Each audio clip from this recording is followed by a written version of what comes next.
Y él quiere. Vale, gracias. En la clase anterior empezamos a trabajar el costo de capital y dijimos que el costo de capital tiene 4 componentes: la deuda a largo plazo, las acciones preferentes, las acciones comunes y se me fue las utilidades retenidas. ¿Sí? También dijimos que este costo de capital significa la tasa mínima que la empresa espera ganar al invertir en cualquier proyecto. También dijimos que lo que necesita la empresa es financiarse, es decir, conseguir dinero o fondos para poder invertir en la empresa. Por lo tanto, necesitamos calcular el costo, es decir, una tasa, un porcentaje de cada uno de sus componentes. ¿Sí? En la clase anterior vimos el costo de la deuda y mencionamos que la empresa va a sacar una nueva emisión de bonos, ¿verdad? Con un valor a la par de 1,000, pero que en realidad lo va a vender a 9.95, pero en realidad va a obtener ingresos por 9.85 por los costos de flotación. Realizamos los cálculos utilizando la fórmula y utilizando Excel y llegamos al mismo resultado, podríamos decir, ¿verdad? Y antes de impuesto, entonces ya solo nos falta calcular, bueno, nos faltaba calcularle la parte de los impuestos, ¿verdad? Y llegamos a la conclusión que el costo de la deuda era de 7.67 por medio de fórmula y por 7.69 por medio de Excel. Ahí nos quedamos en la clase anterior, ¿verdad? ¿Estamos todos de acuerdo?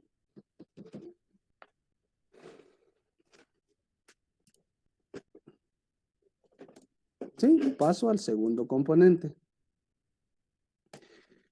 El costo de las acciones preferentes. Les explicaba en la clase anterior también que la empresa tiene 2 tipos de acciones: las acciones preferentes y las acciones comunes. Dijimos que las acciones preferentes eran las que poseían los dueños, ¿verdad? Son las a los que primero se les paga y después solo nos quedamos nosotros los simples mortales, que podamos tener acceso a las acciones comunes. ¿Qué información me va a servir para poder calcular el costo de estas acciones preferentes? Necesito saber el pago del dividendo, que regularmente está dado en un porcentaje, es decir, la empresa o los accionistas deciden al final de este año se va a pagar un 10% para los accionistas preferentes. Llueva, truene, relampaguee, primero se le va a pagar a los accionistas preferentes. Si queda algo, se le paga a los accionistas comunes. Eso no se les tiene que olvidar. Necesito saber el precio de venta de cada acción, que en este caso es de 1,000 quetzales de cada acción preferente.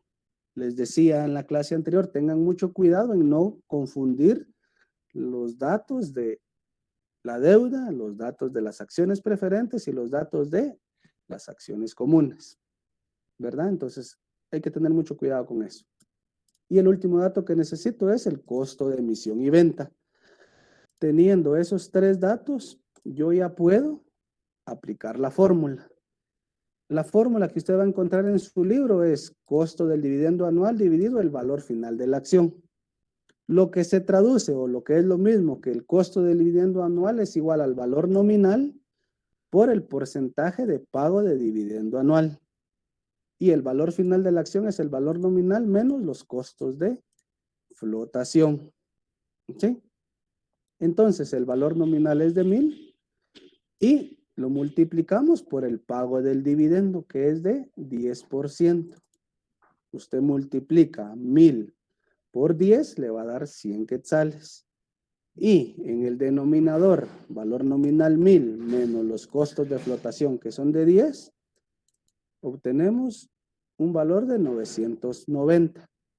Dividimos y obtenemos como resultado que el costo de capital, perdón, el costo de las acciones preferentes voy a poner solo del almacén, mejor aquí, del almacén es de 10.10%.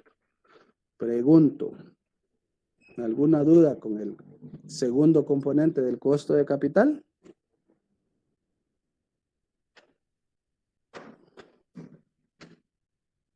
¿Está claro? Como el agua los aposentos líquidos. Claro, eso, así me gusta. Perfecto. Si se dan cuenta, nuevamente el resultado es una tasa, es un porcentaje, al igual que el primer costo que calculamos, ¿ve? Entonces, el resultado siempre va a ser una tasa, siempre va a ser un porcentaje. ¿Estamos claros? Dos componentes. Puedo pasar al tercer componente. Ya saben que si tienen dudas me pueden interrumpir. Prefiero que quede claro este tema porque les va a servir para el final y les va a servir para la financiera 4. ¿No hay dudas? Bueno, tercer componente. Aunque en realidad este tercer componente se divide en dos. Medio se los expliqué en la clase anterior. ¿Qué dice la teoría? Pues como sabemos, pues los dividendos se pagan de las ganancias, es decir, de la utilidad neta que tenga una empresa. Primero les decía a los preferentes y lo que queda a los comunes. Sin embargo, también la empresa puede decidir que no va a pagar dividendos comunes porque los preferentes se tienen que pagar sí o sí. Entonces puede decidir no pagar dividendos comunes y ese valor lo va a tomar como una utilidad retenida. Es decir, no voy a pagar dividendos comunes porque esa plata o ese dinero, ese cuscún, ese billete, ese tuki, como usted le quiera llamar, lo va a utilizar como una utilidad retenida. Es decir, no voy a pagar dividendos, pero me va a servir a mí para poder reinvertir en la empresa el siguiente año. No sé si se entiende este concepto. Es decir, o agarro un camino. Vamos a ver, creo que... Diga Jonathan. Perdón, licenciado, estaba verificando y es una duda respecto a lo anterior de las acciones preferentes, perdone que hasta ahorita estaba validando solo para ver si estaba correcta mi duda, pues, pero me surgió lo siguiente. Acá, ¿por qué se utiliza en el valor nominal del precio de venta de cada acción? Porque ahí prácticamente iría el dato del valor a la par, que creo que se llama, ¿verdad? ¿Por qué no va ahí lo del el otro dato que sacamos? ¿Qué otro dato? Este de 990, que en los datos anteriores eran justamente el precio de venta de cada bono. Bueno, ¿esa es la duda? ¿Estamos bien? Sí, esa es la duda. Más que todo para entenderlo, o sea, razonándolo, ¿verdad? Porque si quisiera comprender por qué motivo no va ese dato. No tenga pena, con gusto. Vea pues, estamos claros que el costo de capital tiene 4 componentes, ¿verdad? Deuda, acciones preferentes, utilidades retenidas y nuevas acciones comunes. ¿Estamos claros con eso, Jonathan? Sí. Vale, perfecto. Si tenemos claro eso, tenemos que saber, y yo se los decía en la clase anterior, se los acabo de decir, que tenemos que tener cuidado con no mezclar los datos de deuda con los datos de acciones preferentes. Aquí Sí, casualmente tienen el mismo valor, ¿ve? ¿Sí? Casualmente. No siempre va a ser así, o puede ser que siempre sea así, pero usted tiene que saber que no puede mezclar los datos de las acciones preferentes con los datos del bono. Correcto, y ahí sí, le yo lo había respondo. comprendido, sí lo había visto mal entonces, licenciado, perdón. Sí, no tenga pena, pero estuvo bueno que haya preguntado, porque si no, es lo que yo les decía, va a mezclar peras con manzanas y en el examen, seguro, mire, chipilín. Fracaso total. ¿Ya? Gracias, licenciado. No tenga pena. ¿Le queda claro? Sí, gracias. Va. Entonces, por eso acá este valor nominal es de la acción preferente. No tiene nada que ver el bono. El bono ya lo hicimos, ya sacamos su costo, no tiene nada que ver. Va, perfecto. Sigo entonces o regreso al tercer componente. Les decía entonces que las utilidades o los dividendos, mejor dicho, se pagan de la utilidad neta. Ya sabemos que primero cobran, perdón, los accionistas preferentes Y queda lo que se le va a pagar a los accionistas comunes. Es decir, la utilidad disponible para accionistas comunes que veíamos en el contenido del primer parcial. La empresa a partir de ese punto tiene dos opciones. Número uno, paga esos dividendos a los accionistas comunes o retiene utilidades. Es decir, no pago y esa plata que yo iba a pagar, mejor la voy a reinvertir. A esa decisión se le llama utilidades retenidas. No pago dividendos, pero las voy a retener para poder reinvertir. ¿Se entiende esa parte? ¿Queda claro?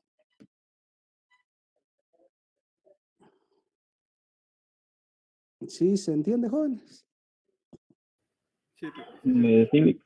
Sí, les digo esto, insisto, porque tiene que quedar claro, o le tiene que quedar claro a usted en qué momento usted va a utilizar o cuál de los dos componentes va a usar, o usa acciones comunes o usa utilidades retenidas. O sea, por eso les digo que si queda claro esta parte conceptual.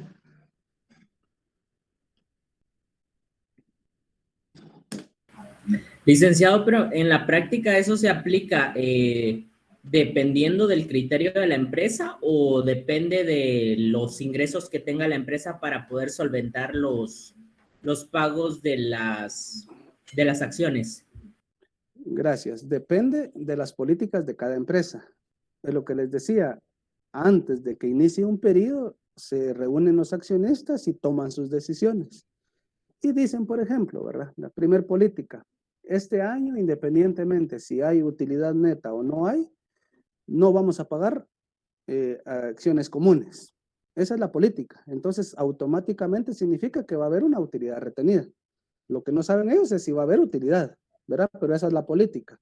Si hay una utilidad, no vamos a pagar dividendos comunes. Eso significa que vamos a retener utilidades. No sé si me explico, o sea, depende de la política de cada empresa. ¿Sí? ¿Se entiende? Y no puede modificar esa política en el transcurso del año. Es decir, por ejemplo, que a mediados de año diga, así hay buen comportamiento, entonces mejor subámosle al porcentaje de dividendos preferentes. No pueden. O sea, las políticas se establecen por año. O sea, no pueden hacer modificaciones durante el periodo. Entonces, estas decisiones regularmente se toman antes de iniciar un periodo y se toman como políticas, ¿verdad? Dicen en la junta de accionistas, miren, este año no vamos a pagar comunes, perdón, ¿verdad? Y vamos a retener utilidades. O puede ser otra política, se va a pagar 50 de comunes y 50 se va a retener, puede ser. Eso ya depende de las políticas de cada empresa. No sé si le queda clara la duda. Sí, muchas gracias. No hay pena, no hay pena. Bueno, entonces esa parte conceptual es bien importante, ¿verdad? ¿Por qué? Porque dependiendo lo que decida, la empresa puede sacar una nueva emisión de acciones comunes, que es uno de los componentes, o puede retener utilidades, que sería el otro componente. Y ya vamos a ver por qué es importante que entendamos estos dos conceptos, ¿verdad?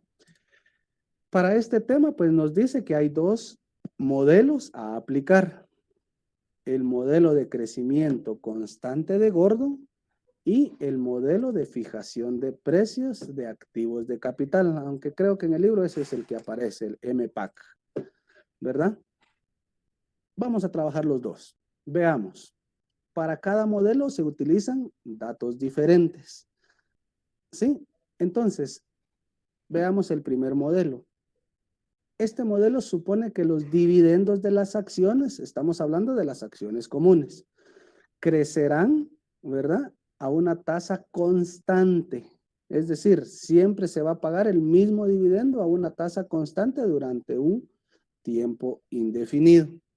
¿Sí? Esa es como que la característica principal y esa es la característica por la que vamos a saber diferenciar qué modelo vamos a usar. ¿Sí? Repito nuevamente. Tenemos dos modelos, el de crecimiento constante y el de fijación de precios. El de crecimiento constante asume o supone que los dividendos crecerán, por eso de ahí está el nombre, a una tasa constante. Ese dato es importante y ese es el dato o la característica que me va a indicar a mí cuál método o cuál modelo utilizar. Veamos.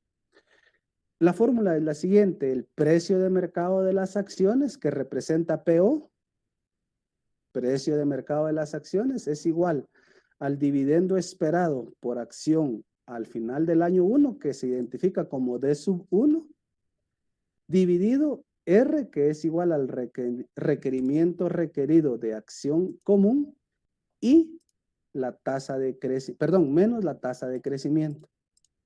¿Sí? Esta fórmula que está acá se resume en esta, ¿vean?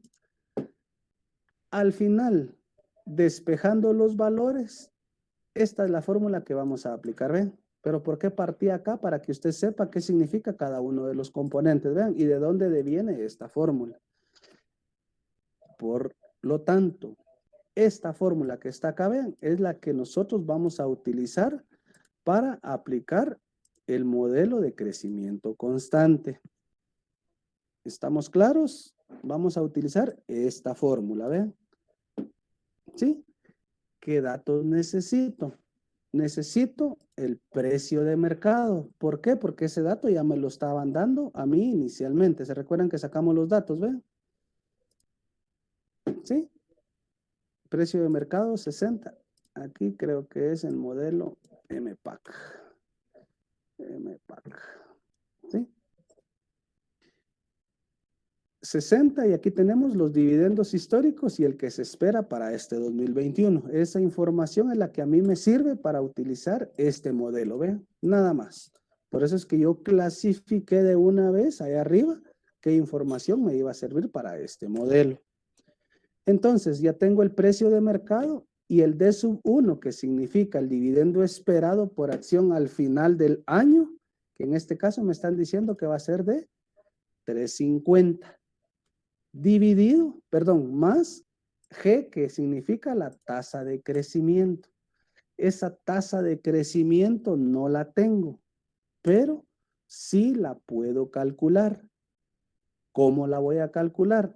Y si gusta aquí, póngame atención y después lo dejo copiar o tomarle foto, lo que usted quiera, pero necesito que me ponga atención. ¿Por qué? Porque esta tasa de crecimiento que está acá siempre es problema para los estudiantes, especialmente en el examen.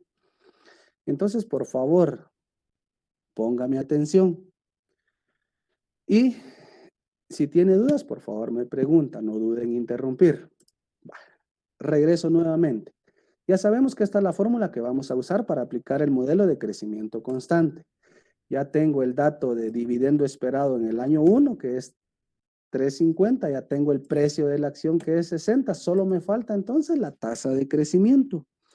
¿Cómo calculo esa tasa? Bien sencillo. El ejercicio regularmente siempre nos va a dar una serie de valores de dividendos o pagos de dividendos históricos. Si ustedes revisan el ejercicio, lo vamos a ver acá.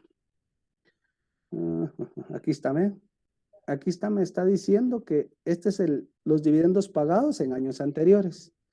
Es decir, todo lo histórico. Esta misma información que está acá es la que yo pasé acá, ¿vean? No hice nada del otro mundo. Solo trasladé la información 247, 255, 265, 33 y 335. ¿Sí?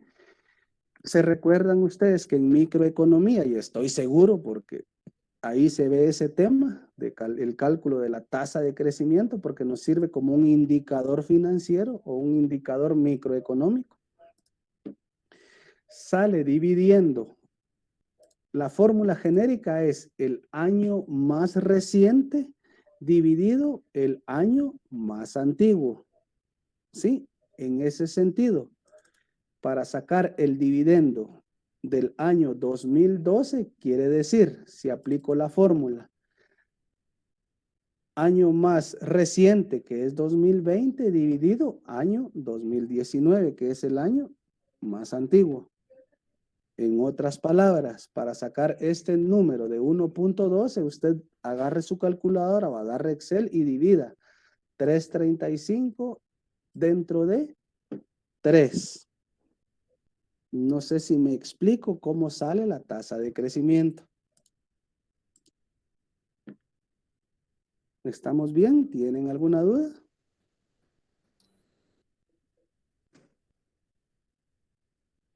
Todo bien, Lick. ¿Seguros? ¿Ninguno le queda duda cómo sacamos la Lick, tasa? y esa de 2015 no se saca nada. Ahorita voy. ¿Verdad? ¿Por qué cree usted que no sacamos la de 2015? Porque no hay un año atrás. Exactamente, porque no tenemos el año anterior. Recuérdese que esa es la fórmula genérica, año más reciente dividido año más antiguo. Por eso es que aquí en 2015 no tenemos tasa de crecimiento. ¿Estamos bien con la tasa de crecimiento o hay alguna duda? Lick, ¿es año más antiguo o año anterior? Año más reciente, bueno, por eso le digo, la fórmula genérica es año más reciente, año anterior o año más antiguo, como usted le quiera llamar. Ah, ya. ¿Ya? ¿Sí? ¿Estamos bien?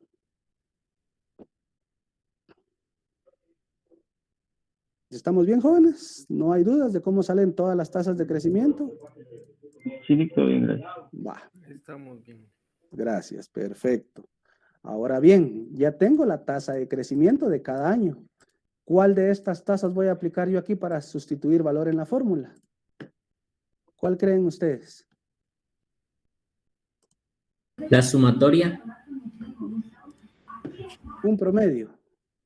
¿Sí? Vamos a sacar un promedio. Y no me van a decir que no saben sacar un promedio, porque entonces sí me pego un tiro aquí. ¿Sí? Fácil, agarran su Excelito, miren, le colocan promedio, ¿verdad? Y le restan 1, ¿verdad? Si quieren lo hacemos aquí para que vean que no hay chanchuy. Nuevamente más, yo tengo la fea maña de usar más, si usted quiere usar igual, no hay ningún problema.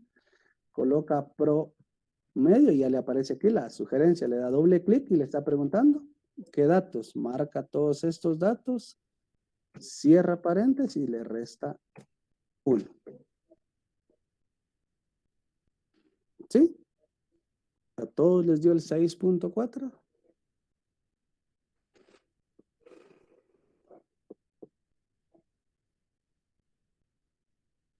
¿Ese silencio me preocupa o no me debe de preocupar? Preocúpese, Lick. Me preocupa a mí, Lick. No sé si a usted, pero a mí me preocupa. A mí sí me preocupa. ¿Estamos bien? ¿Todos llegamos a este resultado? Va. Si ya tengo este promedio, este dato que está acá es el que yo voy a aplicar aquí en la fórmula, ¿ve? Entonces, ya puedo sustituir valores en esta fórmula, ¿ve? Para sacar el costo de los dividendos, en este caso de las acciones comunes, divido 350, porque eso me está pidiendo la fórmula, dividido 60 más la tasa de crecimiento. Entonces, usted divide 350 dentro de 60 y le suma 6.4. Va a obtener como resultado 12.24. Al igual que en las anteriores respuestas, utilizar 2 decimales, por favor. Pregunto, ¿alguna duda con este método? Eso es todo lo que hay que hacer con el modelo de crecimiento constante de Gordon. ¿Tienen alguna duda? No, Lick. Va. Entonces les decía, ya aplicamos el primer modelo. ¿Cómo lo vamos a diferenciar del otro? Sencillo, por la información que necesitamos. Este modelo solo utiliza el dividendo y la tasa de crecimiento, nada más. Entonces yo ya sé que si en mi ejercicio me dan estos datos, automáticamente yo ya sé que voy a aplicar el modelo de crecimiento constante. ¿Estamos bien hasta ahí? Paso al siguiente modelo. Este modelo, a diferencia del anterior, y por eso les digo que no hay pierde por el tipo de información que usa. ¿Por qué? Porque este modelo describe una relación entre el rendimiento y el riesgo, ¿verdad? Ya sabe usted que a mayor riesgo, mayor rendimiento. A menor riesgo, menor rendimiento. ¿Sí? Y vamos a saber diferenciar porque los datos que utiliza este modelo son los siguientes: la tasa libre de riesgo, el coeficiente beta y el rendimiento de mercado. Si usted compara los datos de este modelo con los datos del modelo anterior, son datos totalmente diferentes. Por eso les decía que ahí no hay pierde en que usted venga y me aplique estos datos de este ejercicio en este modelo, porque no caben en ningún lado. No sé si me doy a entender ahí. Prácticamente, Lick, vamos a utilizar el modelo correspondiente según la información que usted nos dé en el ejercicio. Exactamente. Si Así viene la es. tablita de los años, a puro tubo Gordon. Puro tú. Ok, Lick, Puro gracias, tú. perdón por No hay la pena, no expresión. se preocupe. Yo también soy estudiante y le entiendo, no se preocupe. ¿Sí? ¿Estamos claros con eso? Entonces vean aquí cuál es la fórmula que vamos a utilizar para el modelo de fijación de precios de activos de capital. La tasa libre de riesgo que me la dieron en los datos del ejercicio. Solo sustituyo valores, el coeficiente beta. Vean pues, este dato de coeficiente beta se usa mucho en los portafolios de acciones o portafolios que utilizan en estas bolsas de valores, la NYSE, la Bolsa de Nueva York y la Bolsa de Nasdaq. Son las tres más importantes bolsas de valores del mundo.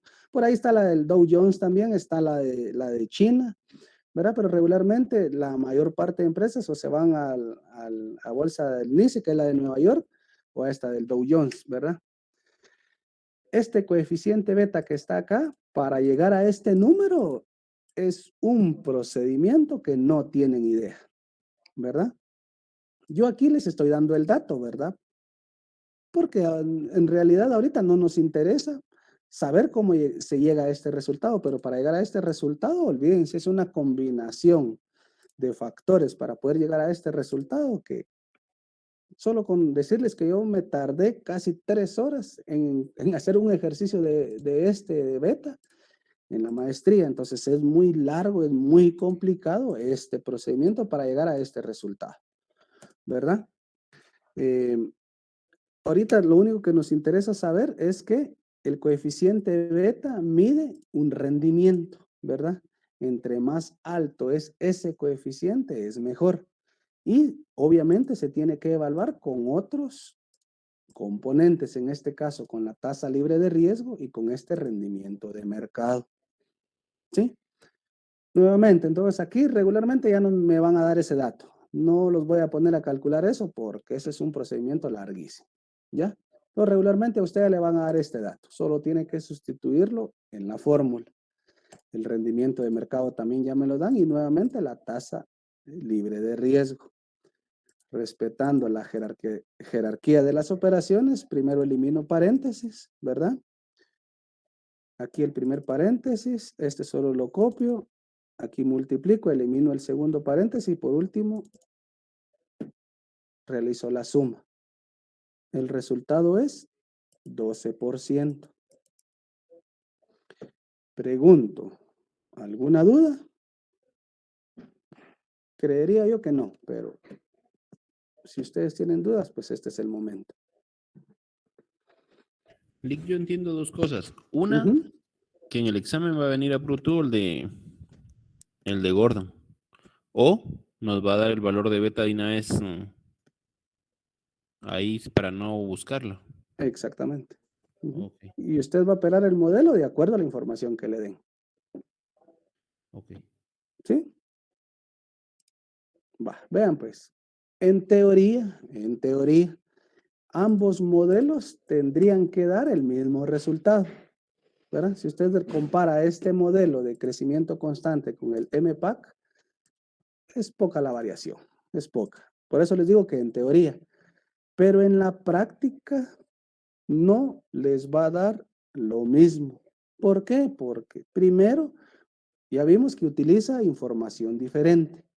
Segundo, estas tasas o estos valores que están aquí, ven, están en constante cambio, en constante movimiento, entonces difícilmente se va a poder comparar este método. y porque este método utiliza con información histórica de años concluidos. ¿Ve? En cambio aquí, estas tasas varían de un día para otro.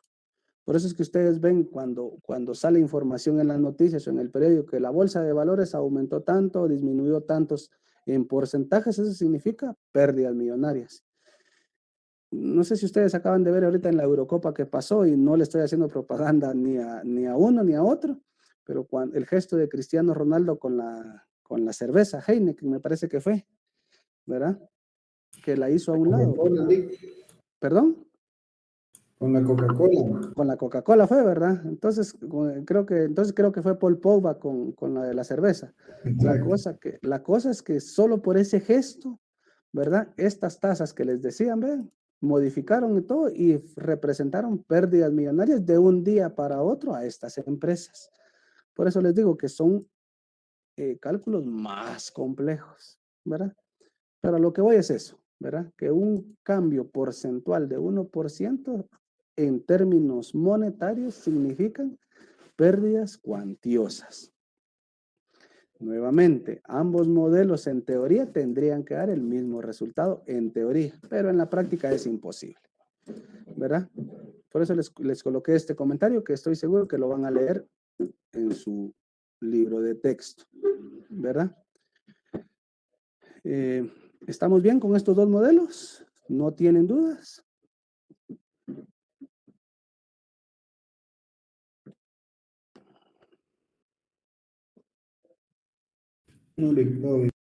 Va, perfecto. Y por último, vamos a calcular, vayan pues, estos dos modelos se aplican a las utilidades retenidas. Y ahorita vamos a ver el costo de una emisión de nuevas acciones comunes. ¿Sí? Entonces veamos pues. Al igual como lo veíamos en los bonos y en las acciones preferentes, emitir o sacar acciones al mercado representa un costo, ¿verdad? Que aquí le vamos a llamar costos de infravaloración. Y aparte de eso, también vamos a aplicar los costos de flotación. Son dos costos que llevan implícitas las acciones comunes. Hay empresas que solo utilizan los de flotación, hay empresas que utilizan solo las de infravaloración. Eso depende de cada empresa. ¿Qué información es la que necesito? El precio de venta de una nueva acción, ¿verdad? El costo de infravaloración, que ya me lo da el ejercicio, los costos de flotación que también me los dan, y el dividendo a pagar aquí sería 2021. Y necesito también la tasa de crecimiento. Esta información me va a servir a mí para poder calcular el costo de una emisión de nuevas acciones. ¿Qué tenemos que hacer? Hay varios pasos. Paso número 1, calcular los costos totales de infravaloración, que es igual a los costos de infravaloración más los costos de flotación. Es decir, yo sumo ambos costos para emitir nuevas acciones y esos son los costos totales. Ahí no hay pierde. Estos dos datos ya me los dan, entonces solo los tengo que sumar. Ese sería el paso 1. Paso número 2, calcular los ingresos netos esperados. Es decir, si ya tengo el precio de la acción, solo me resta restar, valga la redundancia, el costo total de infravaloración. El precio ya lo tengo al inicio y el costo total es lo que calculé en el paso 1. Quiere decir que por cada acción común que yo voy a sacar al mercado, realmente a mí solo me va a generar o me va a ingresar 42 quetzales de su valor de 53.50. ¿Estamos bien con estos dos pasos, 1 y 2?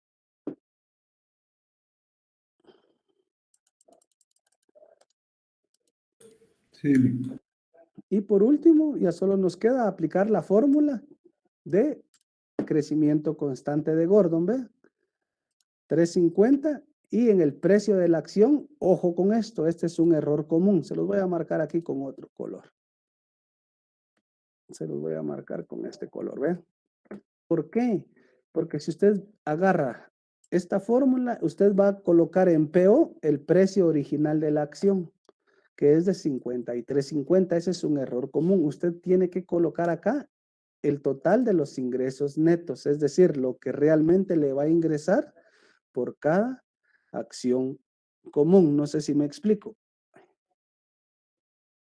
Este error es muy común, ¿ven? Entonces, no le vayan a colocar acá los 53.50, sino que el resultado del paso 2. Y la tasa de crecimiento, que ya la habíamos calculado con anterioridad, ¿verdad?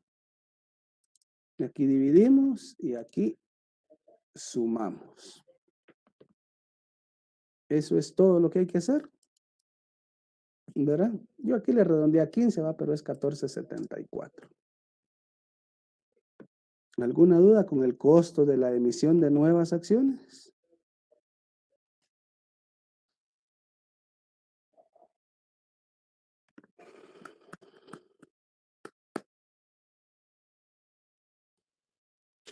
Va, perfecto. Entonces aquí, ahorita ya tenemos calculado el costo de cada uno de los componentes. Esta parte que está aquí, pues es pura teoría, ¿verdad?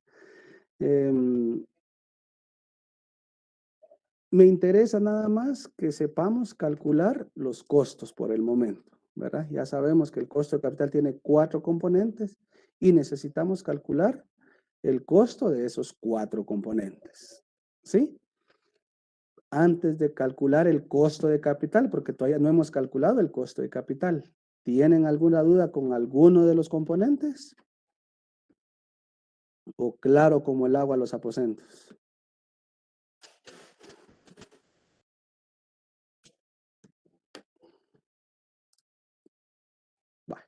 Como veo que no hay dudas, pasamos entonces a calcular el costo de capital promedio ponderado. Recuérdense que ese es el tema principal, ¿verdad? Tenemos dos opciones. Bueno, antes de continuar, la fórmula que usted va a encontrar en el libro es esta, ¿ve? Estas siglas que están acá son las siglas que yo le coloqué porque son las siglas de estos costos que están en español. Usted lo va a encontrar en su libro como el famoso WACC, WACC, por sus siglas en inglés. Pero al final es exactamente lo mismo. Les explico la fórmula y después les explico las dos posibilidades que tenemos. Como les decía, la fórmula que usted va a encontrar en cualquier libro de finanzas va a ser el WACC, pero sus componentes son los mismos. Costo de capital promedio ponderado es igual al costo neto de la deuda, que es este que está acá, vea, es el primer costo que calculamos, multiplicado por el porcentaje ponderado, ¿verdad? El porcentaje de deuda ponderado, eso significa PD, porcentaje de ponderación de la deuda. ¿Sí? Que ese ya me lo dio el ejercicio. Más el costo de las acciones preferentes multiplicado por la ponderación de las acciones preferentes. Más, en este caso es lo que yo les decía.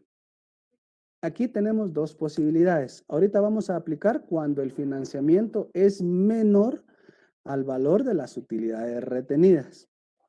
Entonces aquí vamos a aplicar el costo de las utilidades retenidas multiplicado por el porcentaje de utilidades retenidas. Repito nuevamente, la fórmula es la misma. Y ahorita voy a ver si me cabe. No va a caber, va. Pero voy a copiar la fórmula acá. Tenemos dos opciones de costo de capital. Cuando el financiamiento es menor y cuando el financiamiento es mayor. Por ejemplo, voy a poner un ejemplo aquí. Voy a poner aquí que el financiamiento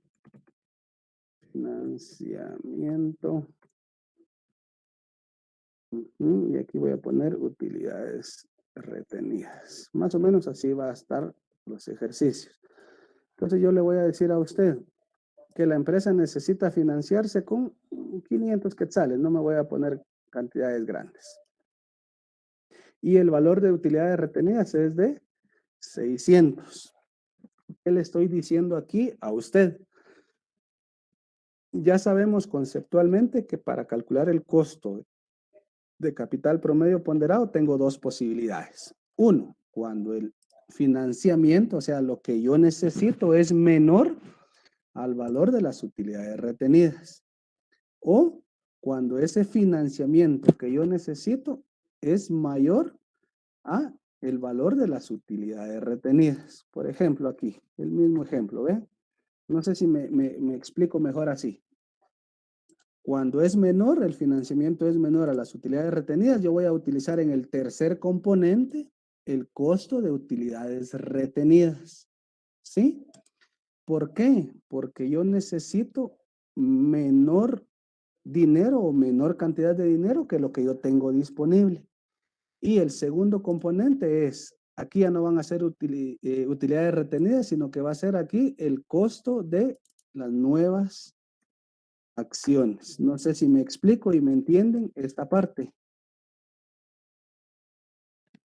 Yo sí lo entendí. ¿Sí? Va, perfecto. Ahorita en la práctica me van a entender mejor. Esa es pura teoría lo que les acabo de hablar. Apliquemos entonces la fórmula. Cuando el financiamiento es menor, regularmente a nosotros nos van a dar un ejercicio y nos van a dar, no nos los van a decir así, sino que nos lo van a dar de formas distintas. Usted ya va a saber que si lo que yo necesito o lo que la empresa necesita es menor que las utilidades retenidas, en el último componente usted va a utilizar las utilidades retenidas. ¿Qué le quiero decir? Que siempre, siempre, siempre estos dos componentes usted los va a calcular para el costo de capital. Siempre van a estar, ¿ven? Costo neto de la deuda y costo de acciones preferentes. Estos dos componentes van de cajón. El único que va a variar es el tercer componente, pero va a depender de eso que estábamos hablando. Voy a poner verde mejor. ¿Sí? Va a depender de que si el financiamiento es mayor o menor a la utilidad retenida. ¿Estamos claros? ¿Se entiende?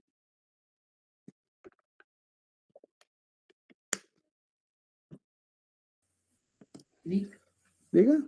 ¿cómo es que se llamaba el otro? ¿No es costo neto de la deuda y el otro? Costo de las nuevas acciones. Aquí está, ¿ve? Costo de las nuevas acciones. Por la ponderación de las nuevas acciones comunes. ¿Sí?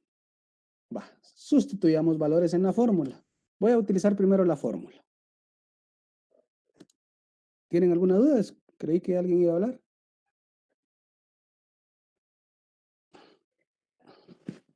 Va. Sustituyamos valores en la fórmula.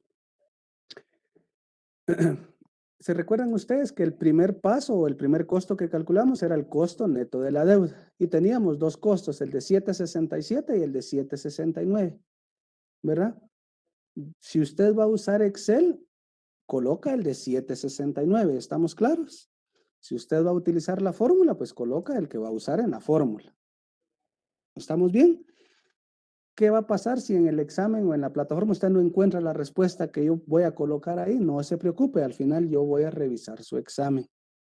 ¿Sí? Y a todos modos tiene que saber usted que va a variar por 1 o 2 puntos en decimales, no en puntos porcentuales. ¿Estamos de acuerdo? Y este porcentaje de deuda, se recuerdan también que el ejercicio ya no lo da. Entonces, ¿qué nos queda? Solo multiplicar esos costos. ¿Sí? Segundo componente, costo de las acciones preferentes, que ya lo calculamos por su ponderación, que es de 10%, ¿verdad? Y por último, el costo de utilidades retenidas, ¿verdad? Yo aquí tomé el segundo método, que era este, ¿ven? Perdón, este de los dividendos, el de crecimiento constante, ¿verdad? Este fue el que tomé yo para calcular el resultado, ¿ven? 1224, el modelo de crecimiento constante. Si usted toma el otro, igual no se vaya a preocupar, ¿verdad? Cualquiera de los dos, como les decía, en teoría tendría que dar lo mismo, pero vamos a ver que en la práctica no es así. ¿Estamos claros con eso? ¿De dónde obtenemos estos tres valores?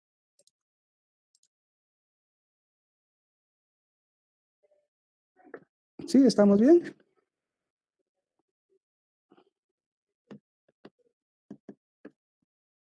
Sí, licenciado. Ahora, y las ponderaciones ya me las da el ejercicio. Entonces, ¿qué tenemos que hacer? Multiplicar cada uno y al final sumar. Quiere decir entonces que el costo de capital cuando el financiamiento es menor al valor de las utilidades retenidas es de 10.20%. Si usted quiere, lo puede hacer así por medio de la fórmula o aquí directamente, ven, una tablita. Los mismos porcentajes, la ponderación y al final, ven, lo multiplica. A mí lo que me interesa al final es esta sumatoria final. El resultado, vean, es el mismo. ¿Se entiende el costo de capital? ¿Cómo calculamos este costo de capital?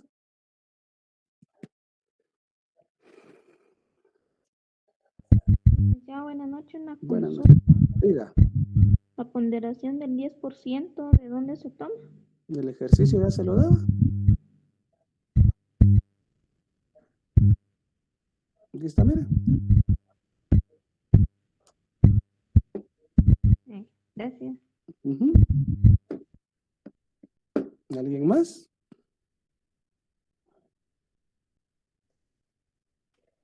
Bueno. Entonces ya tenemos el costo de capital cuando el financiamiento es menor. Ahora, ¿qué pasa cuando el financiamiento es mayor? Es decir, yo solo tengo utilidades retenidas 600 y necesito financiarme con 700.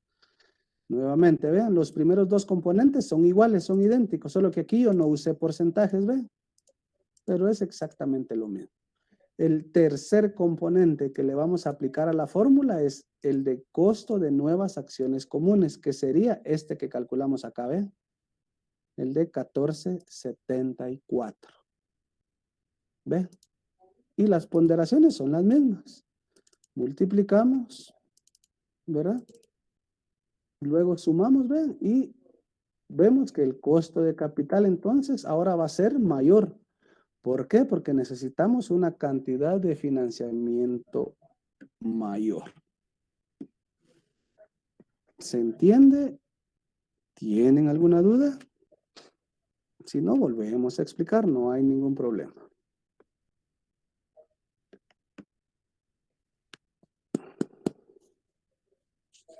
Claro como el agua a los aposentos. Ahora no ha llovido. Entonces está algo claro.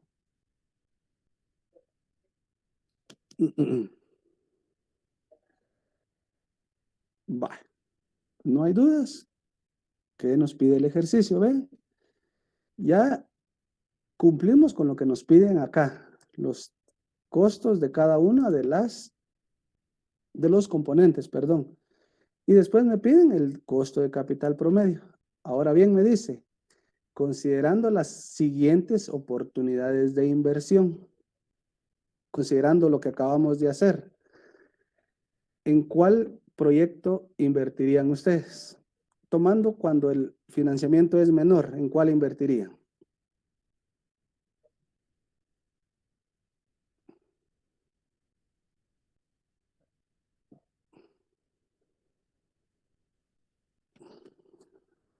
Yo pensaría, Lee, que como usted había dicho que teníamos que invertir en el que más nos fueran a dar, por así decirlo. Claro. Uh-huh. Entonces sería de tomar la variable G, donde dan el 18.75, pero solo es de 300,000. Me imagino que esos dos van de la mano. Entonces teníamos que multiplicar ese 18.75 a los 300 para ver cuánto es ir buscando, ¿no? Sí, no. Sí. ¿Se recuerdan lo que hablamos al inicio cuando yo les empecé a hablar sobre el tema? Y hablábamos de estas tasas, ¿ven? ¿En cuál de las dos invertíamos? Ambos proyectos se necesita lo mismo, duran lo mismo, pero cada una paga diferente. ¿Se recuerdan que hablamos de eso? Sí, Lick. Lo mismo es acá. Ahora considere usted. Me voy a ir, bueno, en este es. Ahorita imaginemos que la empresa, su costo de capital es de 10.20, nada más. Ese es el costo de capital de la empresa.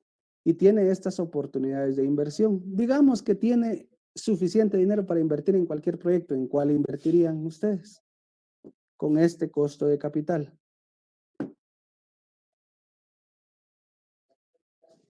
¿En cuáles proyectos invertiría usted?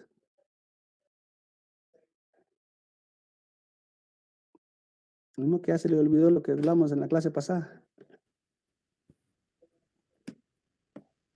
No sé, yo pensaría que en el de 18.75. Ajá, ese es uno, va, vea pues. Aquí está, vea, lo mismo. Me está diciendo que están estas opciones de inversión, ¿verdad? Y me está preguntando en cuáles invertiría y cuánto necesitaría de financiamiento, ¿verdad? Entonces veamos pues, y aquí es el objetivo de este tema, ¿para qué nos sirve? Si el costo de capital es de 10.20 y yo tengo recursos ilimitados, aquí respondería a la primera pregunta, ¿ven? Lo que está en azul. Como usted dice, primero invertiría en este porque me va a generar un mayor porcentaje de lo que yo requiero. Yo solo requiero 10.20 y este me va a pagar 18.75. Ah, puchica, yo invierto en este. ¿Estamos de acuerdo? Pero como mi tasa es esta, yo también puedo invertir en el proyecto A y en el proyecto C. ¿Sí o no? Ajá. Ahora ya lo entendí. ¿Sí? Entonces, ¿yo cuánto necesito invertir? Entonces, necesito 550,000. ¿Por qué? Porque voy a invertir 300,000 en este proyecto G, 150,000 en el C y 100,000 en el A. ¿Cuánto necesito de financiamiento? Entonces, necesito 550,000. ¿Por qué? Porque estos 3 proyectos a mí me van a asegurar que por lo menos yo voy a recuperar esta tasa. ¿Estamos o no estamos de acuerdo?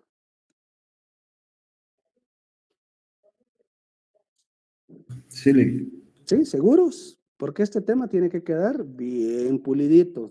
Se tiene que comprender bien. Si usted no me entiende este tema, el resto que vayamos a hacer a partir de unos 5 minutitos ya no va a tener sentido. la cosa es que en ese dijo que teníamos recursos ilimitados. Ahora, Exactamente. si se limitan, debemos de ver Eso. cuánta cantidad. Exactamente. Ahora, si nos dicen, por ejemplo, la empresa solo dispone de 300,000 quetzales, usted decide si invierte en el G o invierte en este y en este. ¿Ve? Usted decide. Sí, aquí estamos suponiendo que hay recursos ilimitados. ¿Qué pasa ahora con el segundo costo de capital que calculamos? ¿Ven? El primero fue de 10.20, el segundo fue de 11.45. ¿En cuáles proyectos invertiría y cuánto necesitará de financiamiento? Nuevamente, lo que está en azul, invertiría suponiendo que hay fondos ilimitados y necesitaría 450,000. ¿Se entiende, jóvenes, el costo de capital? ¿Para qué nos sirve y cómo lo vamos a usar?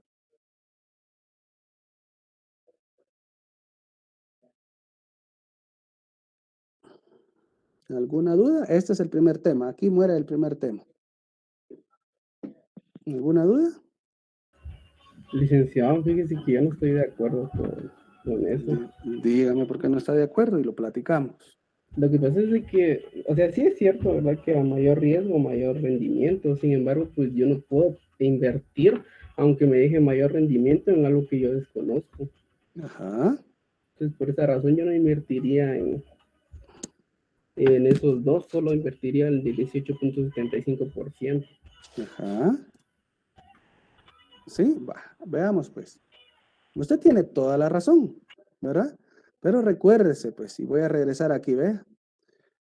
Se recuerda que para calcular el costo de capital es una mezcla de estos 3 componentes, que al final son 3, ¿verdad? Pero vimos que pueden ser 4. ¿Estamos de acuerdo que es una mezcla o sí es una mezcla? ¿Estamos de acuerdo, verdad? Cada uno de los componentes, tanto de la deuda, vea, lleva implícito ese riesgo que usted menciona. En la deuda, ¿verdad? Porque puede hacer que sí se pague, que no se pague. Estamos considerando el pago de impuestos. En las preferentes no es tanto, pero vea acá, vea. Aquí sí estamos considerando el riesgo, que lo que yo le decía. El costo de capital ya lleva inmerso el riesgo. Pero ¿qué tipo de riesgo es el que lleva? Esta tasa libre de riesgo regularmente se conoce como el riesgo país. ¿Qué le estoy diciendo entonces? Que la mayor parte de de países o de empresas o de accionistas o todo mundo que utiliza este método de costo capital que es generalizado, ya lleva inmerso esta tasa libre de riesgo. Esta tasa libre de riesgo, como le decía, es el riesgo país y es, digamos que como el riesgo que debe de considerar si llegara a pasar algo malo, ¿verdad? Por eso es una consideración. Entonces, todo el costo de capital ya lleva inmersa una parte de riesgo. Obviamente, yo le entiendo a usted y ahí está lo que hablábamos al inicio, en la primera parte, en los temas que vimos del primer parcial. ¿Qué tanto es usted como administrador que le gusta correr riesgos? ¿Verdad? Y usted tiene toda la razón. Aquí nos hace falta mucho más información, ¿verdad? Porque tendríamos que saber, por ejemplo, en este proyecto G, qué es lo que va a hacer, ¿verdad? O en qué se va a invertir, ¿verdad? Esa información no lo sabemos. Por el momento yo solo tomé estos ejemplos solo para darle a entender a usted para qué me sirve este porcentaje que calculamos. Obviamente tiene razón usted, repito, cuando usted dice, depende, ¿va? Porque si usted quiere mayor rendimiento, entonces ¿para qué voy a invertir en esto? Mejor solo invierto en esto. O como le decía, ¿va? Puede desechar este e invertir en estos dos, ¿ve? Esa ya es decisión suya. Por eso siempre va a haber un porcentaje de riesgo y rendimiento. A mayor riesgo, mayor rendimiento. ¿Qué le estoy diciendo? Si yo invierto en estos tres, estoy corriendo un gran riesgo, porque no sabemos realmente si estos proyectos van a ganar exactamente lo que me están ofreciendo. No sé si me explico. Sí, a eso era el planteamiento del riesgo, de correr riesgo en diferentes tipos de inversiones. Es mejor.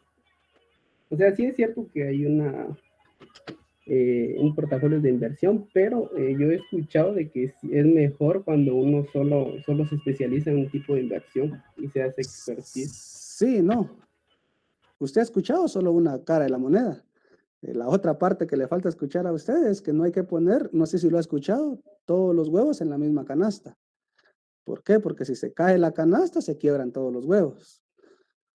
Caso aquí en Guatemala, caso Bancafé. ¿Qué pasó con toda esa gente? Metieron todos sus ahorros a Bancafé. Bancafé se fue a la quiebra y ¿qué pasó? Colorín colorado, sus ahorros desaparecieron. Ese es el otro consejo financiero que se da. No coloque todos los huevos en la misma canasta.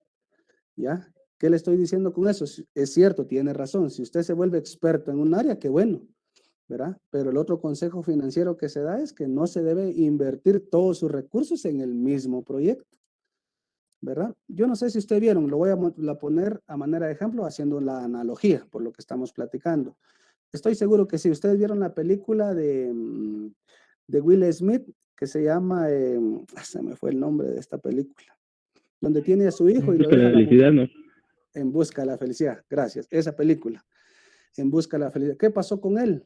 Él invirtió todos los ahorros de su vida en comprar esas maquinitas, ¿sí o no? ¿Qué pasó cuando todo el mundo dejó de usar esas máquinas? Él, mire, se vino para abajo, ya nadie le quería comprar esos aparatos. Entonces, esa es como le decía, la otra cara del consejo financiero, ¿va? No hay que invertir todos sus recursos en el mismo activo. No sé si me explico, Brandon. Sí, o sea, de la diversificación, sí, lo que yo iba eran estos proyectos. Sí.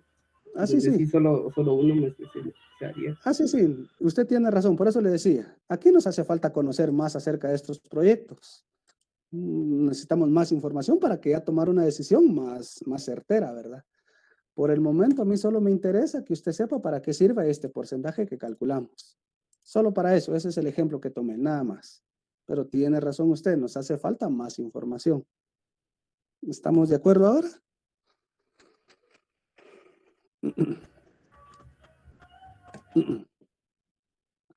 Sigamos entonces. Aquí termina el tema del costo de capital. ¿Para qué nos va a servir eso? Es la segunda parte que vamos a trabajar. Y es lo que más o menos le capté que Brandon me decía, aquí ya vamos a evaluar, vean. Ya evaluamos, digamos que la parte interna de la empresa. ¿Cuánto es lo que la empresa desea recuperar por lo menos? Ahora vamos a evaluar cada uno de los proyectos, ¿sí? Vamos a suponer, ¿verdad? Que tenemos estos proyectos, ¿verdad? Ahorita nosotros por cuestiones de tiempo yo solo los voy a poner aquí a evaluar 2 proyectos, ¿ve? Ahora vamos a ver la otra cara de la moneda. Ya vimos la parte de lo que la empresa quiere. Ahora veamos lo que los proyectos ofrecen a la empresa, ¿sí? Y es el segundo tema a evaluar. Este tema que vamos a trabajar ahorita es bien importante. Lo usan, me atrevo a decir que el 99.99 de las empresas para evaluar sus proyectos de inversión, ¿sí? Las técnicas que vamos a aplicar. El tema en sí se llama elaboración de presupuesto de capital, ¿verdad? Y el ejercicio, pues aquí me está indicando que vamos a tener 2 proyectos de inversión. El proyecto A, que requiere una inversión inicial de 75,000, acá está, ¿ve? Y el proyecto B, que requiere una inversión de 90,000. Regularmente, en la mayoría de casos, si no es que el 100%, para poder evaluar un proyecto, tenemos que llegar a esta parte de considerar los flujos de efectivo neto. Ahorita les voy a explicar cómo llegamos a esta información. Lo que quiero que entendamos ahorita es que ya sabemos cuál es el costo de capital de la empresa. Ahora, con ese mismo costo de capital, porque aquí más adelante me lo dice el ejercicio, ¿ve?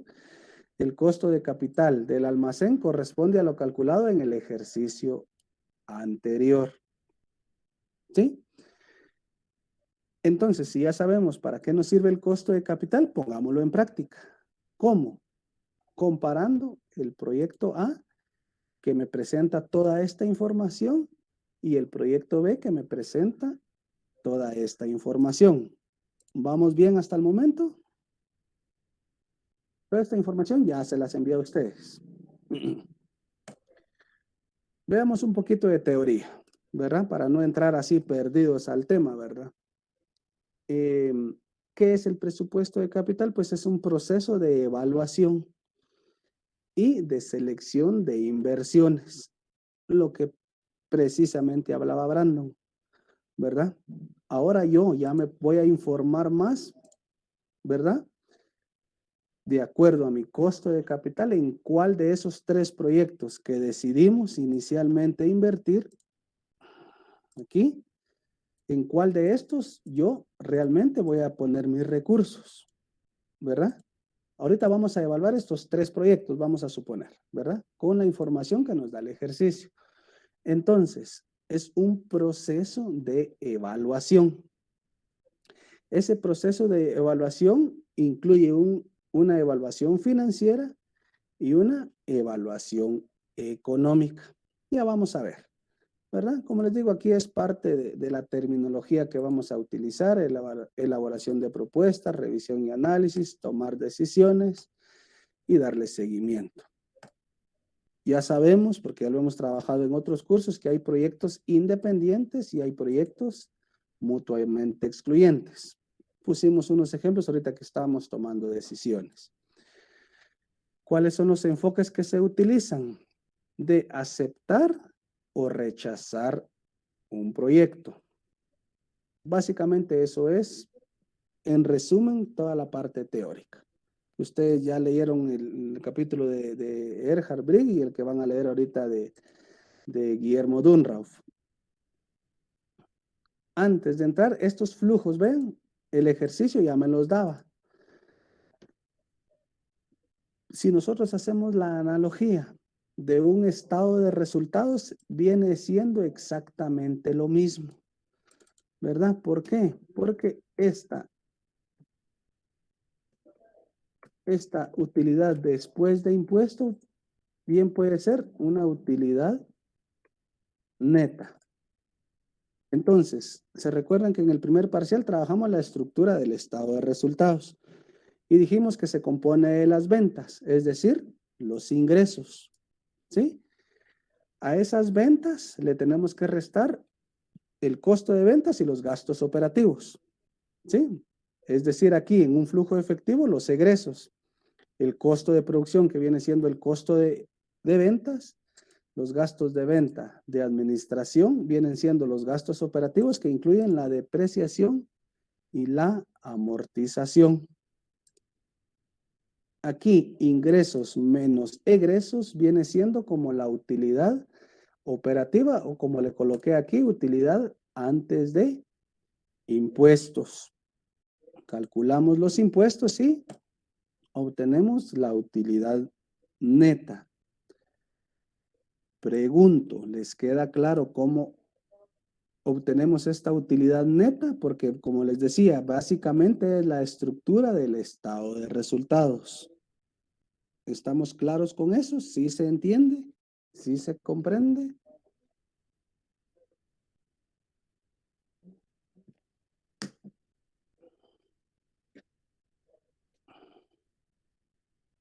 Sí se entiende, Los datos ya no trae el ejercicio, ¿vale? Eso le iba a preguntar. Diga. No le escuché, perdone. ¿Puede repetir? Que si esos datos usted nos los va a dar en el ejercicio. Ah, sí, seguro. Ahorita, seguramente yo ya le voy a dar el flujo completo, así como se lo di en el ejercicio. ¿Verdad? Aquí ya le di el flujo completo. ¿Ya? Lo que quiero que entienda antes de continuar es que si yo no le doy el flujo, que va a ser difícil, ¿cómo se arma el flujo? Haciendo la relación con un estado de resultados. ¿Estamos de acuerdo con eso? Sí. Va, perfecto. ¿Por qué les digo esto? Porque en la financiera 4 sí yo ya los pongo a calcular todo esto, ¿eh? Pero no está difícil porque si usted hace la relación con un estado de resultados, no va a tener problemas. ¿Ya? Ahora bien, hasta aquí llega el estado de resultados. Para que sea un flujo de efectivo, yo necesito hacerle ajustes, ¿verdad? ¿Qué ajustes le voy a hacer? Voy a colocar en el año 0, ¿verdad? Porque estoy haciendo un flujo de efectivo. El año 0 significa que es el año en el que yo voy a invertir o que la empresa va a invertir. En este caso, la inversión se divide en 3 rubros: fija, intangible y capital de trabajo, ¿verdad? La sumatoria de estos 3 rubros me da lo que la empresa va a invertir en este proyecto. Por eso se coloca en el año 0. ¿Se entiende esa parte? En este caso es 75 para el proyecto A y 90 para el proyecto B. ¿Sí? ¿En qué momento voy a hacer los ajustes? Vean pues. ¿Se recuerdan que cuando trabajamos el tema de la depreciación dijimos que realmente no era una salida real de dinero, sino que solo la utilizamos para efectos fiscales? ¿Se recuerdan de eso, verdad? Por lo tanto, como estamos haciendo un flujo de efectivo, estamos aplicando el principio de lo devengado. Por lo tanto, aquí en mis ajustes para mi flujo de efectivo, yo voy a sumar aquellas cuentas o aquellos rubros que no representan una salida real de efectivo, sino que solo me sirvieron aquí para efectos fiscales, para rebajar el pago de impuestos. Por lo tanto, la depreciación y la amortización, aquí ven, la vuelvo a sumar para sacar mi flujo de efectivo neto. Es decir, a la utilidad neta yo le sumo la depreciación y la amortización. ¿Se entiende, jóvenes? ¿Está claro cómo sale el flujo de efectivo neto?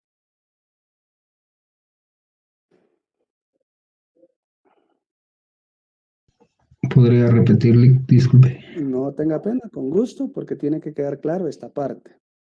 Estamos bien hasta la utilidad neta. Creo que hasta ahí no hay problema, ¿verdad? Si no hay problema hasta la utilidad neta, lo único que me resta es hacer mis ajustes. Tome en cuenta que estoy en el año 1 al 5, que es lo que va a durar cada proyecto.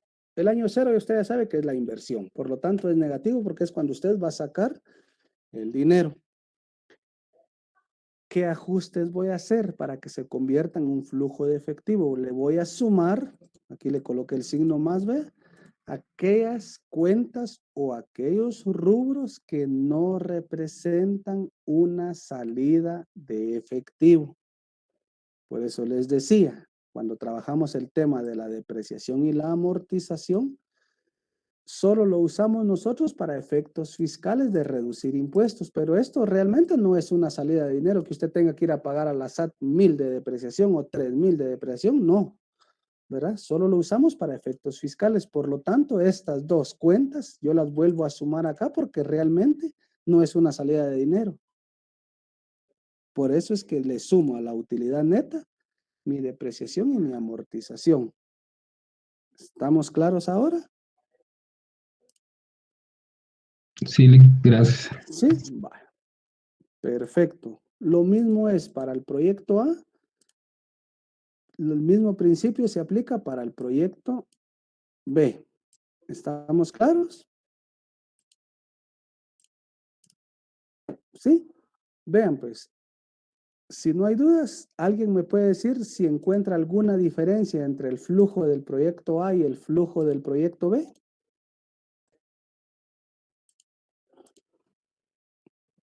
¿Alguien me puede decir si ve alguna diferencia?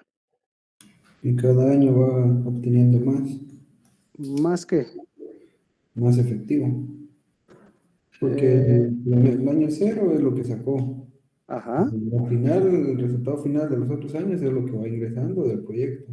Exactamente. Entonces cada año va en aumento. Exactamente. Ajá. ¿Alguien más?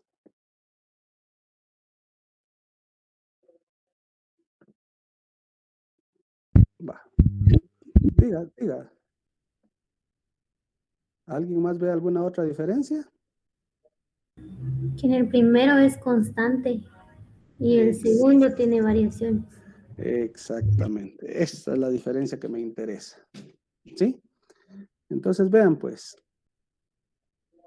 Regularmente cuando evaluamos proyectos, bonito fuera, excelente fuera, maravilloso fuera, que todos los proyectos mantuvieran ganancias o flujos de efectivo constantes. Es decir, si usted se da cuenta, en los 5 años, este proyecto va a generar la misma cantidad de flujo de efectivo, 31,000.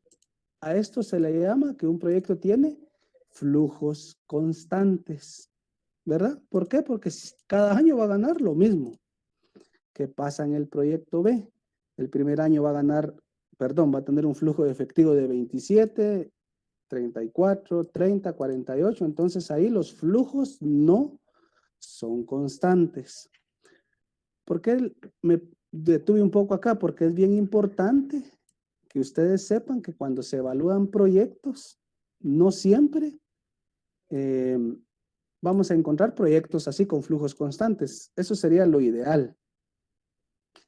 También hay que tomar en cuenta que no siempre van a ser positivos los flujos de efectivo. Puede ser que un año le dé negativo. Para efectos académicos y para lo que queremos en este curso, pues yo estoy aquí colocando flujos positivos. ¿Se entiende esta parte? Que pueden haber proyectos con flujos constantes y con flujos no constantes y que se pueden evaluar con las mismas técnicas. Sí, y la verdad es que yo creo que el flujo efectivo, el primer cuadro, el proyecto A, eso es muy difícil que suceda. Claro. Porque prácticamente, como uno lo analiza, es de que los ingresos por venta sería muy, muy exacto de que el ingreso de venta va a ser el mismo año tras año.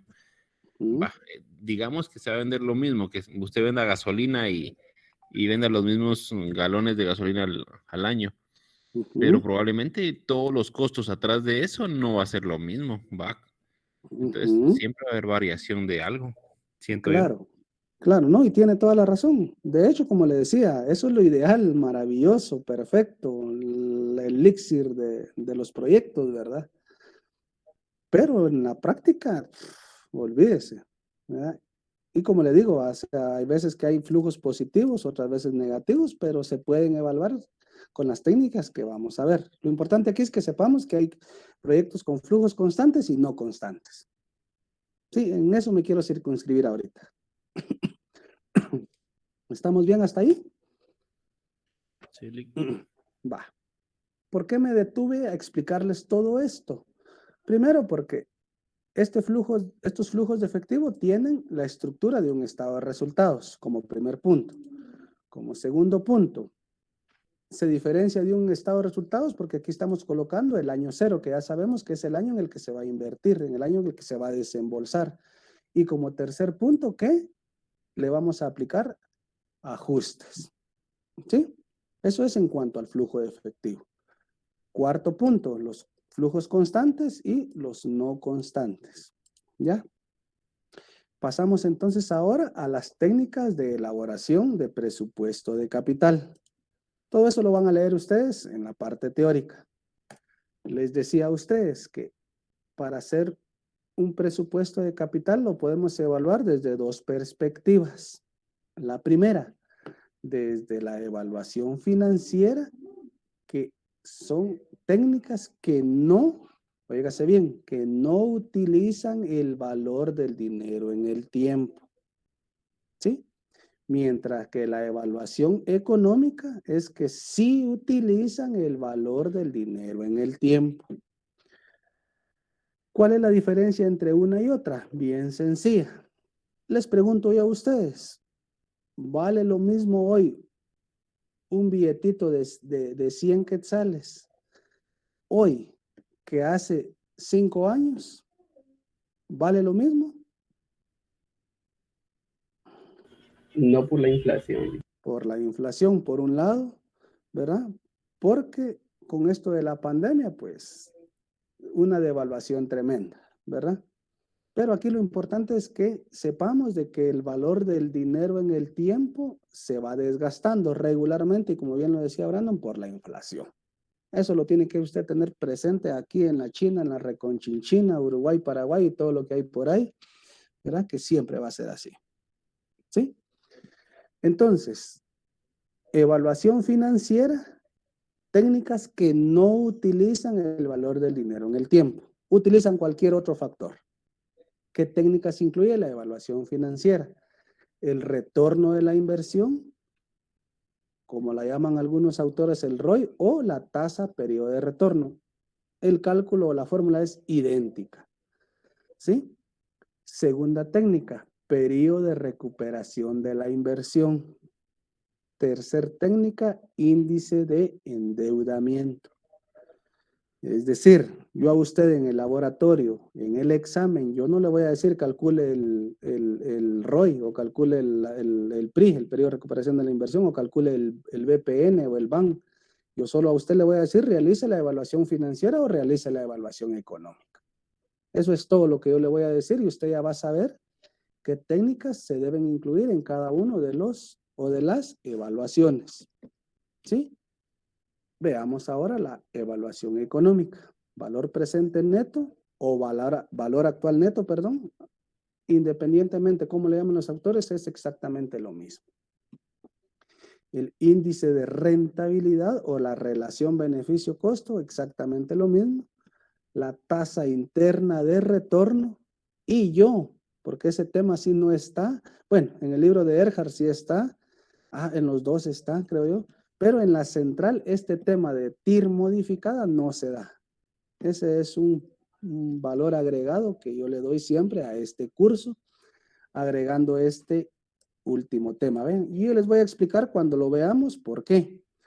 Regularmente en la central solo ven el BAN, la TIR y el índice de rentabilidad. 3 técnicas económicas, 3 técnicas financieras.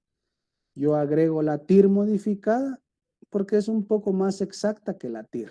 Es más eficaz, es más certera y los inversionistas se están inclinando desde hace años por la TIR modificada. Pregunto, ¿alguna duda con toda la parte teórica del tema de presupuesto de capital?